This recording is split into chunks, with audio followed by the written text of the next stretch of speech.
Here's a video that might be helpful for those of you who are experienced builders. You can look at a video, maybe a few pictures, and build something. I'm kind of doing this two ways. I'm making a quick video, and then I got some pictures, and I'm going to have a link in the video description box to those pictures. If you can't find them, leave a comment in the comment area, and I'll put a link down there. Maybe I'll just put a link in the comment area to save some time. But not too difficult to build. I'd say if you know what you're doing, someone like me, I can look at watch this video and figure out how to build it. If you need a little more help, the video's not enough, check out the pictures.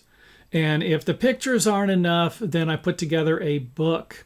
And you can get that book. It's going to have step-by-step instructions. But like all books I've read over the years, step-by-step instructions aren't always going to have all of the information that you need in it, but it should have enough to get you started. And again, if this looks like something you're looking at this, I don't recommend getting the book and then not using it, of course.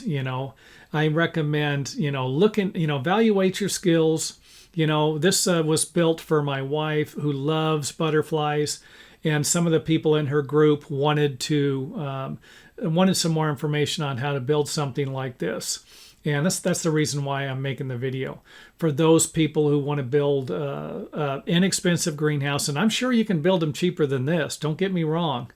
There's our cat there, the famous gray cat. Okay, he's not famous, but he's a cat. Got to admit that, at least so far, until proven otherwise.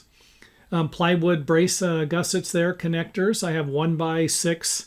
I used 1x6 for the ridge connectors there. Everything was screwed together in case I have to take it apart.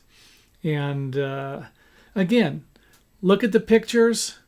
You can't figure out how to do it, get the book. And if you can't build it from there, I say give up, forget about it, Again, you'd have to be able to evaluate your own skill levels as to whether or not you could build something like this. So that's it for the video. If you have any questions, feel free to leave them in the comment area, and I will answer them as soon as possible.